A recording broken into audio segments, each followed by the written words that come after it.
샬롬. 오늘도 복된 화요일입니다. 오늘은 창세기를 마무리합니다. 요셉의 삶을 통해서 하나님께서 이스라엘 백성들을 어떻게 인도하셨는지, 또한 그의 삶의 마무리가 무엇인지를 살펴보면서 하나님께서 주신 이 지혜와 권능을 어떻게 사용해야 되는지 함께 나눠보도록 하겠습니다. 6월 14일 화요일 아침 예배 성삼위 하나님께 올려드립니다. 사도신경으로 신앙을 고백하며 이 아침 시작합니다.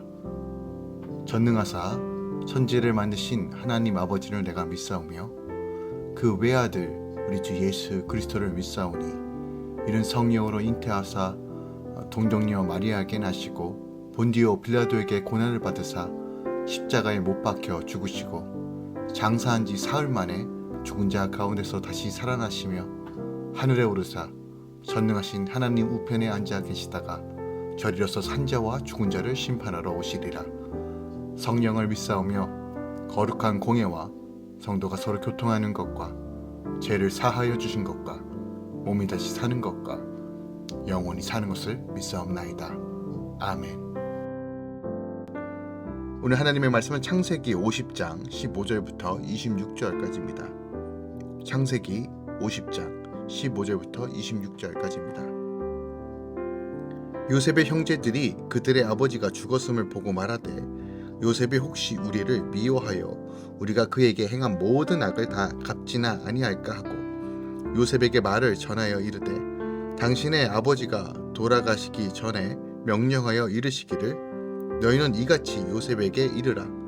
내 형들이 내게 악을 행하였지라도 이제 바랄 건대 그들의 허물과 죄를 용서하라 하셨나니 당신 아버지의 하나님 종들인 우리 죄를 이제 용서하소서 하며 요셉이 그들이 그에게 하는 말을 들을 때 울었더라. 그의 형들이 또 친히 와서 요셉의 앞에 엎드려 이르되 우리는 당신의 종들이이다. 요셉이 그에게 이르되 두려워하지 마소서. 내가 하나님을 대신하리이까. 당신들은 나를 해하려 하였으나 하나님은 그것을 선으로 바꾸사 오늘과 같이 많은 백성의 생명을 구원하게 하시려 하셨나니 당신들은 두려워하지 마소서. 내가 당신들과 당신들의 자녀를 기르리이다 하고 그들을 간곡한 말로 위로하였더라. 요셉이 그의 아버지의 가족과 함께 애굽에 거주하여 110세를 살며 에브라임의 자손 3대를 보았으며 므낫세 아들 마길의 아들들도 요셉의 스라에서 양육되었더라. 요셉이 그의 형제들에게 이르되 나는 죽을 것이나 하나님이 당신들을 돌보시고 당신들을 이 땅에서 인도하여 내사 아브라함과 이삭과 야곱에게 맹세하신 땅에 이르게 하시나이다 하고 요셉이 또 이스라엘 자손에게 맹세시켜 이르기를 하나님이 반드시 당신들을 돌보시리니 당신들은 여기서 내 해골을 메고 올라가겠다 하라 하였더라. 요셉이 110세의 죽음에 그들이 그의 몸에 향재료를 놓고 애굽에서 입간하였더라. 아멘. 하나님의 말씀입니다. 오늘 본문은 야곱이 죽은 후 과거에 저지른 죄악으로 인해 요셉으로부터 보복을 당할 것을 두려워하던 형들이 이제 요셉이 간곡히 위로함으로써 이스라엘 공동체가 용서와 화해 속에 새롭게 결속되는 장면이 기록되어 있어요. 또한 이제 창세기의 최종 결론이자 마지막인 오늘 본문 37장부터 시작된 요셉의 이야기의 결론에 해당하는데 요셉의 유언과 임종 및 장래에 대해서도 기록하고 있습니다. 빛과 생명으로 시작된 창세기의 역사는 죽음으로 마무리되고 있는 거예요.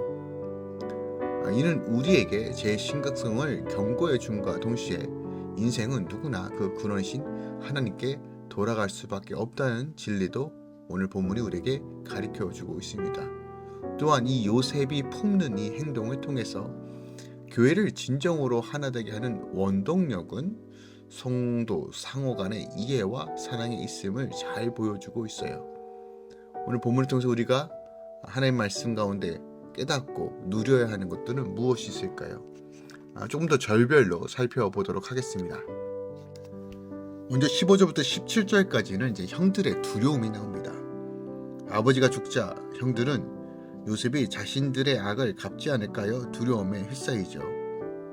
이미 요셉의 용서와 사랑을 받았음에도 그들이 불안해하는 까닭은 아직까지 그들에게 직접적이며 구체적인 죄 고백이 없기 때문이라는 거예요. 비록 그들은 꾸며낸 아버지의 명령 뒤에 숨었지만 자신들의 잘못을 허물과 죄로 표현하며 요셉에게 처음으로 죄를 고백하며 용서를 구하고 있습니다. 죄는 양심을 찌르며 불안하게 하지만 회개와 사죄는 그 양심을 고통에서 해방시켜 준다는 거죠. 한편 요셉은 아직도 자신을 오해하고 두려움에 떠는 형들을 보며 슬피 웁니다. 18절부터 21절까지는 이 형들을 위로하는 요셉의 모습이 나와요.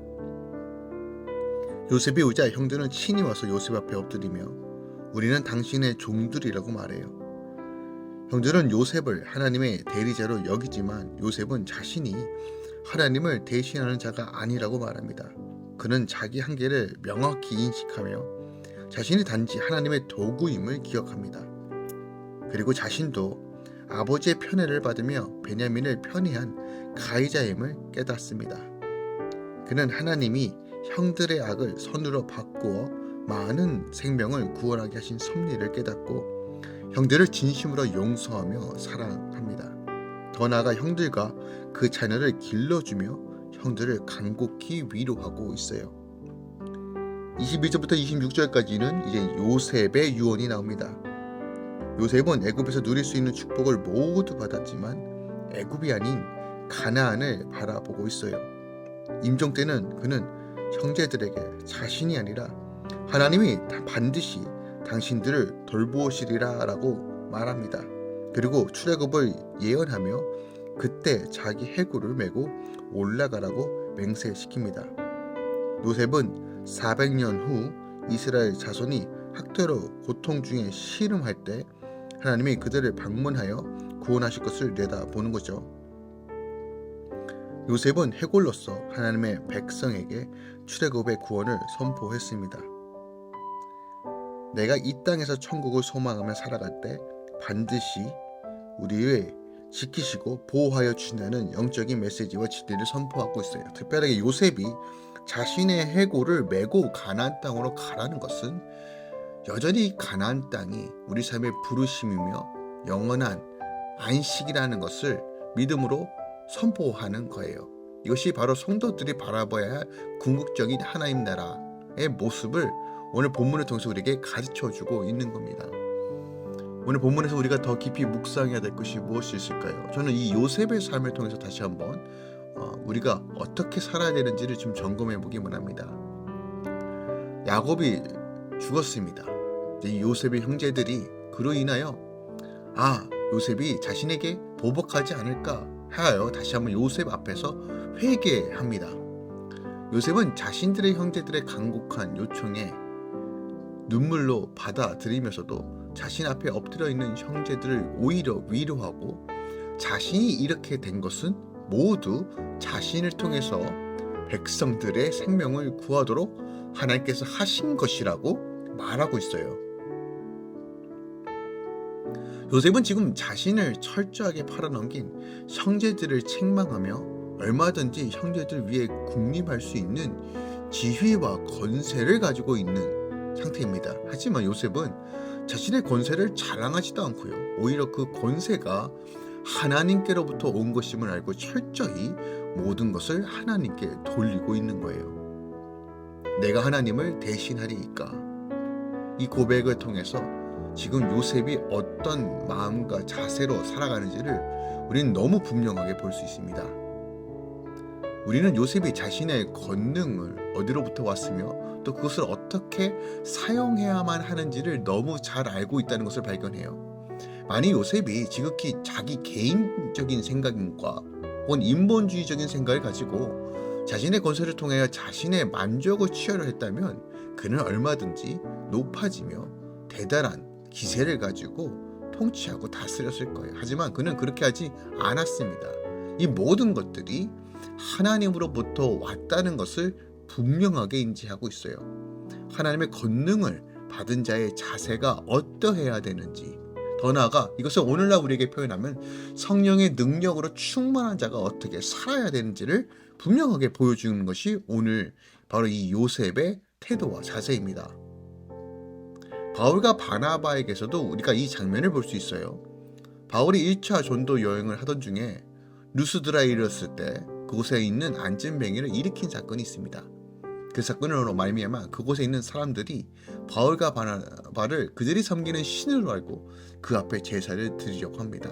이때 바울과 바나바가 자신들의 생각으로 그들을 위해 신으로 군림하여 얼마든지 권세를 누리며 살 수 있었음에도 불구하고 자신들의 옷을 찢으며 무리 앞에 뛰어나가 안진뱅이를 일으킨 사건은 자신이 한 것이 아니라 철저히 우리 주 예수 그리스도의 이름 하나님께서 하신 사건이라고 말하면서 자신의 권세가 하나님으로부터 온 것임을 아주 강력하게 호소합니다. 이것은 사도행전 14장에 나와요. 이런 바울과 바나바의 모습도 하나님의 권능을 받은 자, 하나님의 능력으로 충만한 자의 모습을 잘 보여줍니다. 제가 주일날 말씀드렸던 것은 우리는 하나님 나라, 흔들리지 않는 나라를 유업으로 받은 자들입니다. 우리 안에 예수 그리스도의 능력이 있습니다. 이 모든 권세는 하나님으로부터 오는 것입니다. 내 스스로 얻을 수 있는 것도 아닙니다. 내 스스로 애쓴다고 얻는 것도 아닙니다. 오직 하나님의 전적인 은혜와 하나님의 자녀들에게 임하는 하나님의 권세와 능력입니다. 그런데 기억합시다. 이것이 영적 권세이든 육적인 권세이든 모든 권세는 결국 하나님부터 온다는 거예요. 그러므로 권능을 받은 자는, 권세가 있는 자는 그것이 하나님부터 온 것임을 알고 합당하게 써야 함을 우리는 늘 기억합시다. 하나님께서 우리가 빛과 소금의 역할을 감당할 수 있도록 인도해 주실 것입니다. 교회가 하나님의 뜻 가운데, 섭리 가운데 인도할 때 것이고, 하나님의 자녀들은 이 어둡고 침침한 상황 속에서도 하나님께서 높여주시며 권세와 능력을 더해주시는 사람들이 있을 것입니다. 그때 우리는 목이 뻣뻣해지는 것이 아니라 요셉처럼, 바울처럼 자신을 낮추고 모든 것들이 하나님으로부터 온다는 것을 믿음으로 선포하며 하나님의 영광을 돌리는 삶을 살아야 한다는 것이에요. 오늘 많은 사람들이 자신에게 조그마한 권세만 있더라도 그것을 토대로 하여 자꾸 자신을 드러내고 싶어하는 것이 우리의 욕망과 욕심 아닙니까? 교회 안에서든 교회 밖에서든 가정 안에서든 내가 드러나야 되고 내가 인정받기 원하는 그런 우리의 마음의 상태 기억합시다. 겸손하고 하나님의 영광을 바라보며 모든 것들이 하나님의 섭리가 안에 있다는 것을 믿음으로 바라보는 자들은 오늘 요셉과 바울처럼 살아가는 삶을 사는 것입니다. 하나님은 인간의 영광과 권능을 받은 자에게 유익을 위해 우리에게 권능을 주시는 것이 아닙니다. 하나님께서 우리에게 권능을 주신 이유는 무엇입니까? 오늘 요셉의 고백대로 오늘 20절에 뭐라고 얘기합니까? 모든 백성들이 생명을 구원하기 위하여, 만민의 생명을 구원하기 위하여 주신 거라는 거예요. 우리에게 성령의 능력을 주신 이유도 바로 영원국과 하나님 나라의 확장이고 하나님의 뜻을 드러내기 위해 성령을 주신다는 것을 기억합시다. 하나님 나라를 소유한 자, 성령의 능력에 권능으로 나가는 자는 모든 것들이 하나님으로 얻다는 것을 늘 기억하고 사모함으로 주의 나라를 위해 온전히 나아가시길, 사모하시길, 또 권능으로 살아가시길 예수 그리스도로 축원드립니다. 기도하겠습니다. 사랑하는 주님 감사합니다. 우리에게 능력과 소망을 주심에 감사합니다. 성령의 능력 안에서 오늘도 우리가 요셉처럼 또한 바울처럼 살아갈 수 있음을 믿음으로 바라보며 나아갑니다. 주여, 오늘도 모든 할렐루야 교회 성도들 가운데, 우리 다음 세대들 가운데 성령으로 충만케 지어주셔서 그 기름 부으신 가운데 담대하게 생명하게 나아가게 하여 주시옵소서. 문제를 돌파하며 상황을 돌파하며 하나님의 영광을 드러나는 도구로 사용하여 주시옵소서. 그 가운데 이루어주신 하나님의 풍성함과 만족과 하나님의 그 자유함을 누리며 예수의 영광을 보게 하여 주시옵소서. 이제는 우리 주 예수 그리스도의 은혜와 우리 하나님 아버지의 놀라우신 사랑과 성령님의 내주셨던 충만 역사하심이 모든 성도들의 가정마다 사모함으로 주님 나아가는 모든 삶의 영역마다 이제부터 영원까지 함께 있을지어다. 아멘.